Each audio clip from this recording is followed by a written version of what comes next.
maa ngi leen di nuyu yéen ñëpp di wax ne tey dama leen a bëggoon a wan nan ngeen di désinstaller benn programme ci Windows 10 maanaam su ngeen amee programme bi ngeen bëgg a désinstaller parce que bari na ay façon yoo ko mën a defee daal léegi façon yooyu yi nga xam ne mu gën a simple moom laa leen bëgg a wan pour ngeen xam ko nga xam ne Windows en général lu ci ëpp moom day am ay façon yu bari yoo xam ne mën ngaa def benn affaire ci biir système bi quoi loolu nag avantage la parce que bu da ngay xool façon bi la gën a arrangé rek nga dem ci boobu léegi dañuy dem ci Windows 10 bi comme ça ni ma ko ni ngeen gisee nii ci écran bi léegi en premier lieu étape bi gën a gaaw mooy par exemple su ngeen xamee nom application bi par exemple application bi su nekkee ne application Office la par exemple da ngeen dem ci barre de recherche fii ngeen tapé Office lii exemple mooy joxe la rek par exemple imaginons que application bi Get Office moom laa bëgg a désinstaller léegi damay def clic droit su ma defee clic droit rek gis nga daf may génne option désinstaller bi nga xam ne su ma ci cliquer automatiquement day daal di désinstaller application bi xam nga loolu moom mais méthode de raccourci bi gaaw la quoi. en même temps bu leen neexee mën ngeen dem fii ñu bind fii ci bouton démarrage bi ngeen cliquer ci bouton démarrage bi ngeen dem ci paramètre su ngeen demee ci su ngeen cliquer ci paramètre cheminement bi xaw na gudd mais tamit mën na la permettre nga désinstaller sa application soo cliquer ci paramètre après nga ñëw ci fi ñu bind kii application ni application voilà fi ñu bind application fi nga ñëw nii après nga ñëw nii nga dem ci kii xaaral ma yéegal affaire bi souris bi di nga gis ko voilà nga dem ci application ak fonctionnalité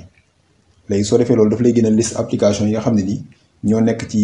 kii bi ñoo nekk ci Windows bi voilà yii yëpp amul option pour désinstaller mais bu nekkee option désinstaller bi am na da ko génne nii quoi léegi xaaral ma woon leen fi benn exemple boo xam ne par exemple Get Office bi voilà bii laa bëgg a désinstaller gis nga nii boo ci cliquer désinstaller bi moo nekk nii nga cliquer ci désinstaller mu désinstaller ko quoi mais am na ci ay programmes yoo xam ne comme ni ngeen ko gisee nii par exemple photo Microsoft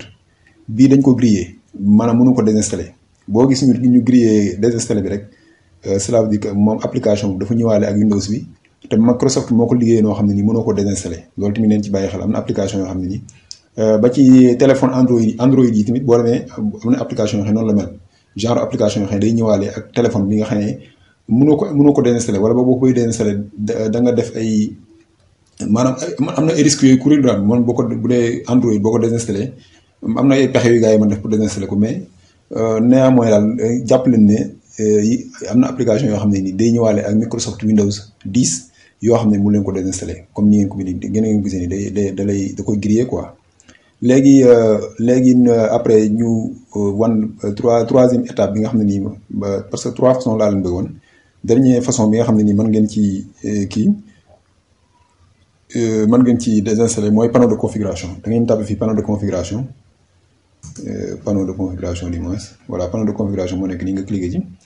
moo tax foofu soo ko demee panneau de configuration am na fu bind désinstaller un programme foofu nga cliquer désinstaller un programme